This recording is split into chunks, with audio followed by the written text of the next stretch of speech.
चलो चैप्टर 1 में देखो 2 यूनिट्स थे, ठीक है।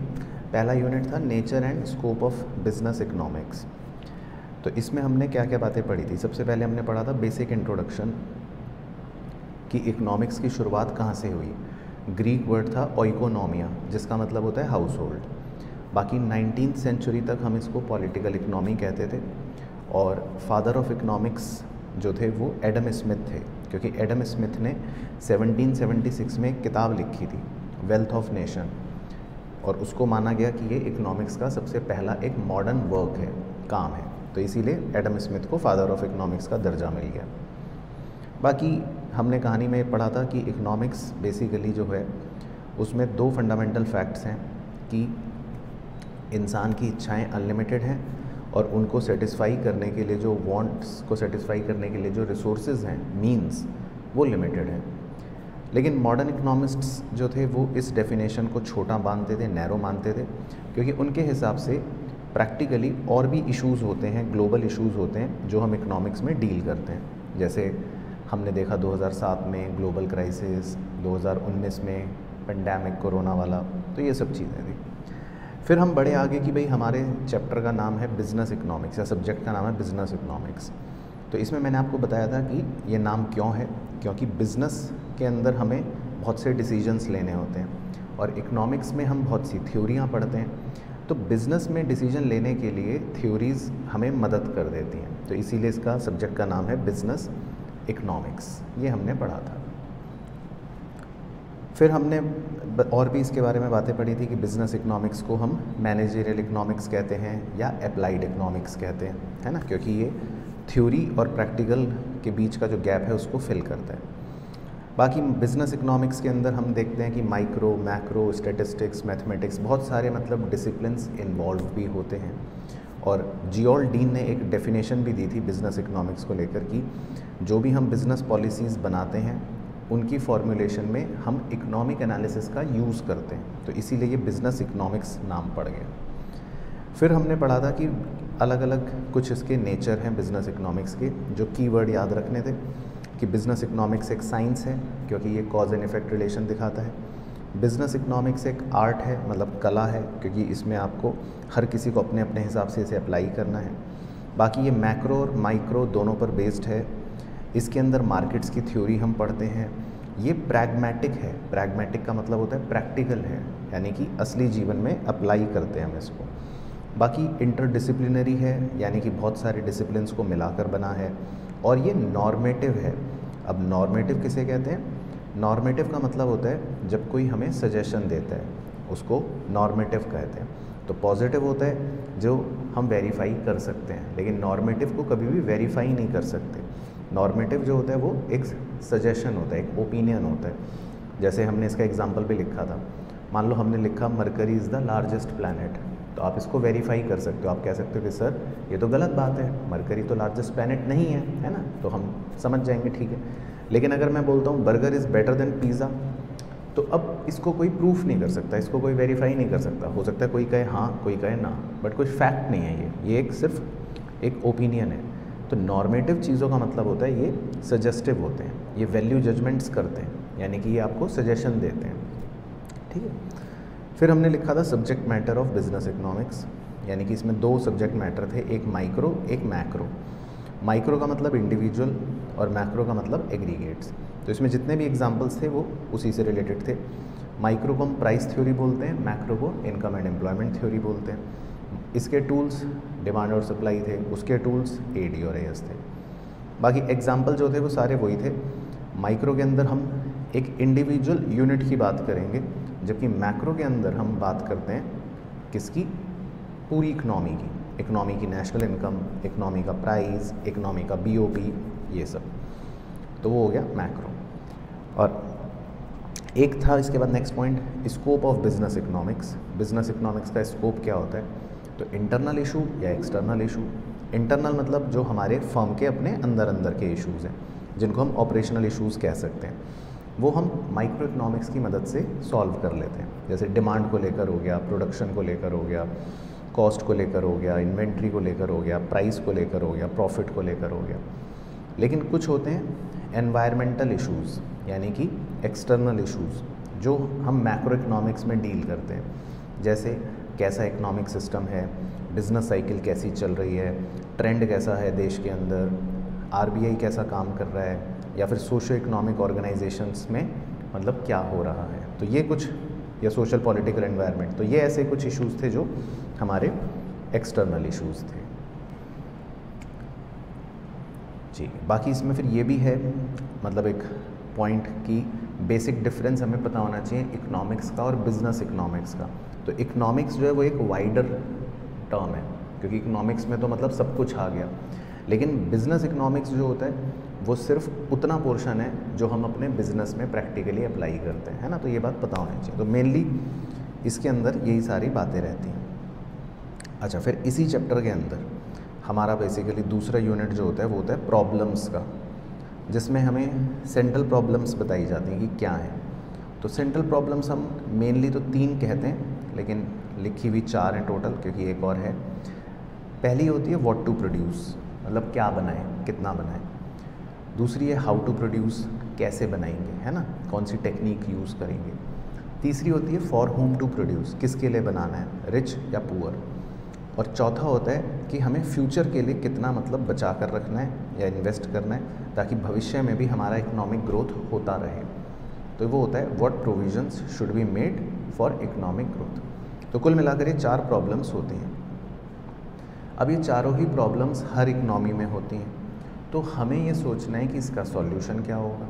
तो उसको सॉल्यूशन को समझने के लिए पहले हमें 2 तरह के इकोनॉमिक सिस्टम्स के बारे में अच्छे से पता होना चाहिए। तो एक तो होता है कैपिटलिस्ट इकोनॉमी, है ना, जो हम कहते हैं फ्री मार्केट या लेजेस फेयर टाइप्स, जिसमें बेसिकली सब कुछ अपने आप चलता है। तो इसके अपने फीचर्स लिखे थे, मेरिट्स और डीमेरिट्स लिखे थे। तो पहले फीचर्स देखते हैं। अब इसके अंदर सारी की सारी प्राइवेट प्रॉपर्टी होती है, यानी कि कोई सरकार नहीं होती। आपके पास जितना अधिकार है या जितने आपके पास प्रॉपर्टी है वो हो सकती है, कोई भी उसके ऊपर कंट्रोल नहीं कर सकता, कोई सरकार आपसे आपकी प्रॉपर्टी ले नहीं सकती। तो यहाँ पर प्रॉपर्टी के ऊपर प्राइवेट ओनरशिप रहती है। फ्रीडम ऑफ एंटरप्राइज रहता है, यानी कि प्रोड्यूसर के पास आज़ादी है, वो जो मर्ज़ी प्रोडक्ट बनाए, जो मर्ज़ी सामान बेच सकता है। फ्रीडम ऑफ इकोनॉमिक चॉइस रहती है, कंज्यूमर के पास भी आज़ादी होती है, वो जो मर्ज़ी प्रोडक्ट खरीदना चाहे खरीद सकता है, कोई रोक टोक नहीं होती है। मोटिव यहाँ पर काम करने का प्रॉफिट होता है, प्रॉफिट मोटिव। बाकी यहाँ पर हम कहते हैं कंज्यूमर सोवरेनिटी, मतलब कंज्यूमर जो है यहाँ पर किंग माना जाता है, कि कहीं ना कहीं कंज्यूमर के हिसाब से ये इकनॉमी सारी चीज़ें बनाती है। अब अगर कंज्यूमर कहेगा कि भाई मुझे जूते चाहिए, तो ये इकनॉमी जूते बनाएगी। कंज्यूमर कहेगा मुझे शर्ट खरीदनी है, तो इकनॉमी शर्ट बनाएगी। तो ये इकनॉमी में कंज्यूमर जो होता है वो किंग होता है।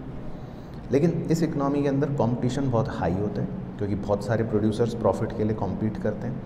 गवर्नमेंट इसमें कोई होती नहीं है, ये भी फीचर बन गया।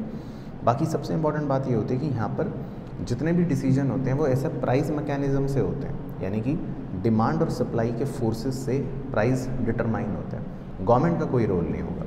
तो इस इकनॉमी के ये कुछ फीचर्स होते हैं। अब इसी वजह से कुछ इसमें फ़ायदे होते हैं, कुछ नुकसान। फ़ायदे ये होते हैं कि यहाँ पर सब कुछ सेल्फ रेगुलेटिंग है, मतलब कि सरकार को कुछ नहीं करना, सारी चीज़ें अपने आप ही निकल जाती हैं। दूसरा ये कि एफिशिएंसी ज़्यादा होती है, काम करने को लेकर लोगों का इंसेंटिव होता है कि ठीक है यार हम मेहनत करेंगे तो हमें प्रॉफिट होगा। फिर यहाँ पर इकोनॉमिक ग्रोथ ज़्यादा अच्छी होती है, रिसोर्सेज सही यूटिलाइज होते हैं, कंज्यूमर का भी फ़ायदा होता है ना, क्योंकि सारे प्रोडक्ट्स उसको मिलते हैं। और फ्रीडम ऑफ चॉइस रहती है, ये भी एक फ़ायदा है। बाकी यहाँ पर उन लोगों को रिवॉर्ड करती है इकनॉमी जो इनिशिएटिव लेते हैं, मतलब जो कुछ नया करते हैं, उनको इस इकनॉमी में फ़ायदा होता है। लेकिन उनको पनिश भी करती है जो काम नहीं करते। बाकी यहाँ पर सबको आज़ादी है, जिसको जो करना है करे, कोई रोक टोक नहीं है, सरकार का कोई नियंत्रण नहीं है। तो एक डेमोक्रेटिक फ्रेमवर्क भी रहता है। तो इस तरह से इसमें कुछ फ़ायदे हैं, लेकिन सिमिलरली इसके कुछ नुकसान भी हैं।